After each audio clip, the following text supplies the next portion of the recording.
नमस्कार, मैं जितेंद्र चतुर्वेदी।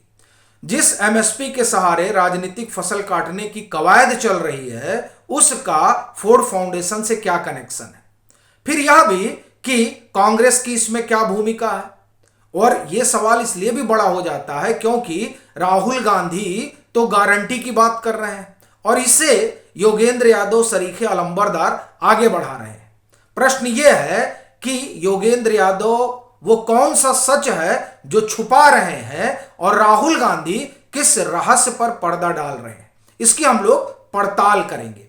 और इसमें एक मसला यह भी है कि ये जो घमासान शंभू और खनौरी बॉर्डर से शुरू हुआ है, उसको ट्रैक्टर मार्च ने एक नया आयाम दिया है। ये जो पूरा मुद्दा है, ये अब सुप्रीम कोर्ट की दहलीज तक पहुंच गया है। तो वहां क्या कुछ चल रहा है, इसे समझेंगे। जो राजनीति चल रही है उसे जानेंगे। अच्छा, राजनीति इसलिए भी कह रहा हूं क्योंकि किसानों का एक बहुत बड़ा संगठन है भारतीय किसान संघ, उसने बड़ा भारी आरोप लगाया है। भारतीय किसान संघ कह रहा है कि ये जो लोग जुटे हैं, ये दरअसल कोई खेती किसानी के लिए आंदोलन नहीं, ये एक राजनीतिक आंदोलन है और राजनीतिक महत्वाकांक्षा के तहत इसे खड़ा किया जा रहा है।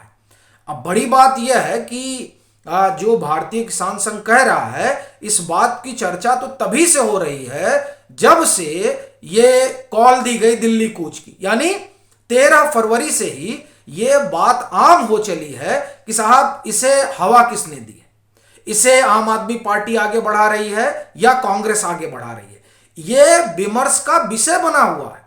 लोग ये जानना समझना चाह रहे हैं कि आखिर में क्या ये वाकई में किसानों का आंदोलन है या इसके पीछे सियासी लोग हैं और इसमें आकर आढ़ती बैठ गए हैं। इस तरह के तमाम सवाल उठने लगे हैं। और जब भारतीय किसान संघ जैसा संगठन इस पूरे जो कथित आंदोलन है उसे राजनीतिक आंदोलन कहे, तो जाहिर सी बात है संदेह बढ़ जाता है। लेकिन सबसे बड़ा सवाल यह है कि ये फोर्ड फाउंडेशन का क्या कनेक्शन है। इस कनेक्शन पर हम आए उससे पहले एक बात और जानना बड़ा जरूरी है। राहुल गांधी, योगेंद्र यादव और कांग्रेस, अब ये इस पर आना इसलिए भी जरूरी हो जाता है क्योंकि जब ये कथित आंदोलन खड़ा हुआ तब राहुल गांधी ने कहा कि हमारी सरकार आने दीजिए, यानी कांग्रेस की सरकार आने दीजिए, हम आपको एमएसपी की गारंटी देंगे। और उससे भी बड़ी बात यह है कि योगेंद्र यादव बाकायदे एमएसपी पर क्लास चला रहे हैं, यूट्यूब चैनल पर उनको खूब क्लास चल रही है। लेकिन जो रहस्य है उसको दोनों में से कोई नहीं बता रहे हैं। रहस्य क्या है? रहस्य यह है कि योगेंद्र यादव दावा कर रहे हैं कि यह पहली पार्टी है जो वादा कर रही है। अच्छा, वो कह रहे हैं कि देखिए वादा तो कम से कम कर रही है, लेकिन ना असलियत योगेंद्र यादव बता रहे हैं और ना राहुल गांधी। वो क्या है साहब? एमएसपी गारंटी का आप वादा क्यों कर रहे हैं? आप कर्नाटक में दे दीजिए, कर्नाटक में आपकी सरकार है, भाई कांग्रेस की सरकार है वो, और कृषि जो है वो राज्य का विषय है, वहां पर ये गारंटी दे दे एमएसपी की। ये एक नजीर भी बनेगी और इससे भाजपा के दांत खट्टे हो जाएंगे। नरेंद्र मोदी की अगुवाई वाली सरकार के लिए समस्या हो जाएगी कि देखिए कांग्रेस ने तो गारंटी दे दी।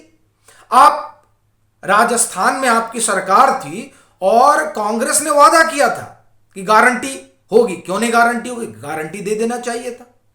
लेकिन अब राजस्थान में तो गई। इस तरह का जो वादा किया जा रहा है वो दरअसल क्यों नहीं लागू कर दे रहे हैं कर्नाटक में? वैसे ही जैसे जातीय जनगणना की बात राहुल गांधी कर रहे हैं, लेकिन कर्नाटक में तो होकर रखी हुई है, उसको सार्वजनिक कर दीजिए ना। असल में ये जो राजनीति है वो राजनीति खुलकर सामने आ गई है और ये बात स्पष्ट हो गई है कि राहुल गांधी, उनका पूरा इकोसिस्टम और उस इकोसिस्टम के अलंबरदारों में शुमार योगेंद्र यादव किस तरह की सियासी पिच तैयार कर रहे हैं। और दरअसल ये जो शंभू पर जुटे हैं, ये जो खनौरी पर जुटे हैं, जो लोग 26 फरवरी को ट्रैक्टर मार्च लेकर निकले थे, ये तमाम जो जने हैं ये मिलजुल कर एक जमीन तैयार कर रहे हैं उस राहुल गांधी की अगुवाई वाली कांग्रेस के लिए जो रसातल में जा चुकी है। उसमें आम आदमी पार्टी भी शुमार है, क्योंकि जो आम आदमी पार्टी का रवैया रहा है, खास तौर से जो शंभू और खनौरी पर जुटान हुआ उसको लेकर, वो सवालों के घेरे में है। और आप देखिए हाई कोर्ट तक ने सवाल पूछ लिया था। तो इनकी जो अपनी भूमिका है, वो भूमिका दरअसल ये बताती है कि किस तरह से इन्होंने खेती किसानी के साथ सिर्फ चुनावी वादे किए। और ये इसलिए भी कह रहा हूं क्योंकि ये गारंटी तो कर्नाटक में ला सकते हैं, एक बात। दूसरी बात, आप देखिए कि किस तरीके से कृषि बजट बढ़ा, एमएसपी बढ़ा, तमाम चीजें हुई हैं जिस पर हम लोग बात कर चुके हैं। पर सबसे बड़ा सवाल यह है कि ये जो न्यूनतम समर्थन मूल्य है जिसे लेकर अभियान चल रहा है, और विपक्षी अलंबरदार 2024 की बैतरणी पार करने के लिए इसको एक तरह से जरिया बनाए हुए हैं, उस न्यूनतम समर्थन मूल्य का फोर्ड फाउंडेशन से क्या लेना देना है। तो दरअसल इसका एक इतिहास है और वो इतिहास जानना बड़ा जरूरी है। बात उन दिनों की है जब हिंदुस्तान आजाद हुआ था, यानी 1947 के बाद। ये बात लेट जनवरी 1959 की है। 13 मेंबर की कमेटी आती है और ये जो कमेटी होती है 13 लोगों की, इसको फोर्ड फाउंडेशन स्पॉन्सर करता है। ये हिंदुस्तान में आते हैं, 2 महीना बिताते हैं, टहलते हैं और ये जानने समझने की कोशिश करते हैं कि दरअसल यहाँ की जो खेती किसानी है उसमें क्या समस्या है। यह मैं आपको पढ़ के सुनाता हूं।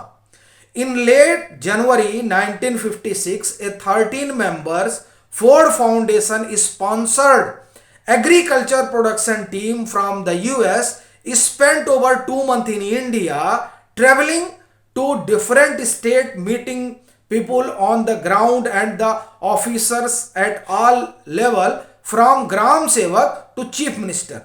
Their mission to study India food production problems.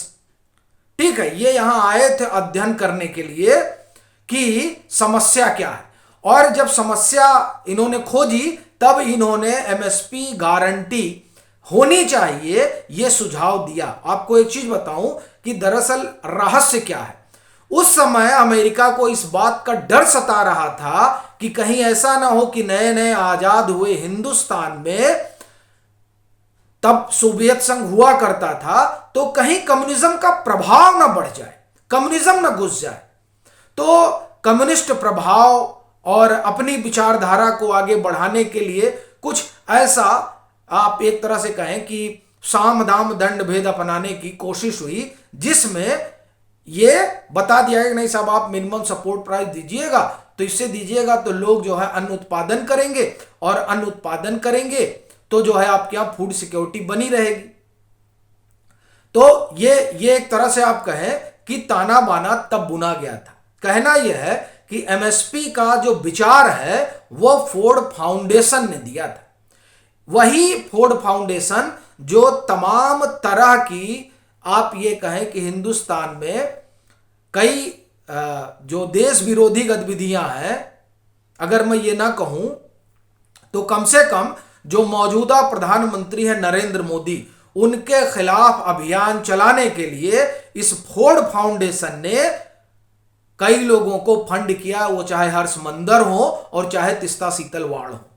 तब आप समझ रहे होंगे कि दरअसल जो एमएसपी को हवा मिली है, वो हवा क्यों मिली है, क्योंकि केंद्र में नरेंद्र मोदी की सरकार है और नरेंद्र मोदी के खिलाफ फोर्ड फाउंडेशन का हमेशा से एक अभियान रहा है। और ऐसा लगता है कि वही अभियान है जो अब एमएसपी के रूप में आगे बढ़ रहा है। आखिरी बात, ये सुप्रीम कोर्ट चीजें पहुंच गई हैं और वहां पर जो है घमासान शुरू हो गया है।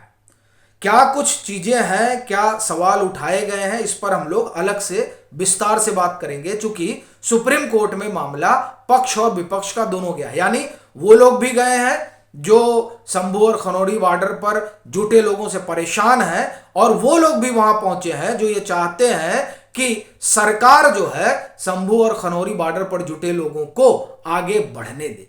तो इन दोनों लोगों का पूरा पक्ष जानेंगे, समझेंगे। और जो कुछ चल रहा है उस पर भी बात करेंगे। अभी के लिए फिलहाल इतना ही। अगर आप मतांतर से नहीं जुड़े हैं तो जुड़ें, वीडियो को लाइक करें और खूब शेयर करें।